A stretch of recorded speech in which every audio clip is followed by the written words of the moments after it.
అందరికీ నమస్తే. My self Peddaboina Kumar, GK and current affairs faculty, Telangana BC study circle.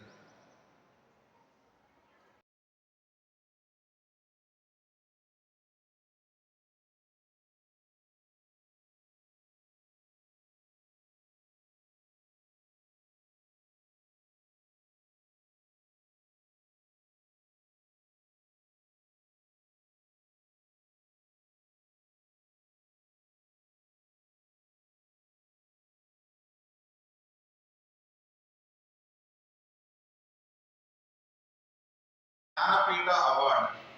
So దేశంలో అత్యున్నతమైనటువంటి సాహిత్య అవార్డు జ్ఞానపీఠ అవార్డు. ఈ అవార్డు సాహిత్య రంగంలో విశిష్టమైనది. ఈ అవార్డును మన దేశంలో మొట్టమొదటిసారిగా 1961లో ప్రారంభించారు. కానీ 1965 నుంచి కేంద్ర సాహిత్య అకాడమీ అవార్డును అందజేస్తుంది. భారత రాజ్యాంగంలోని 8వ షెడ్యూల్లో తెలుపబడినటువంటి 22 భాషల్లో కృషి చేసినటువంటి వారికి ఈ అవార్డును ప్రదానం చేస్తారు. సాధారణంగా మరణించినటువంటి వారికి ఈ బహుమతిని ప్రదానం చేయరు. ఇక్కడ దీని యొక్క ప్రైజ్ మనీ 11 లక్షలతో పాటు కంచు వాగ్దేవి విగ్రహం అంటే సరస్వతి దేవి యొక్క విగ్రహాన్ని అందజేస్తూ ఉంటారు.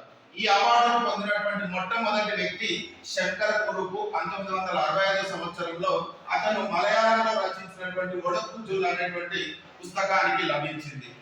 మొట్టమొదటిసారిగా ఈ అవార్డును పొందినటువంటి మహిళ ఆశాపూర్ణాదేవి 1976లో ఆమె బెంగాలీ రచయిత్రి. ఆమె రచించినటువంటి ప్రథమ ప్రతిశ్రుతి అనేటువంటి పుస్తకానికి లభించింది.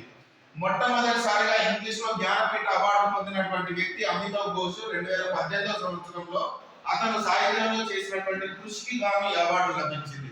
అయితే ఈ అవార్డును పొందినటువంటి తెలుగు వారు ఇప్పటి వరకు ముగ్గురు.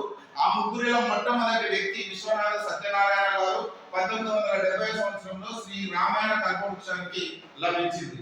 రెండవ వ్యక్తి డాక్టర్ సి నారాయణ రెడ్డి గారు 1988 విశ్వామర అనేటువంటి పుస్తకానికి లభించింది.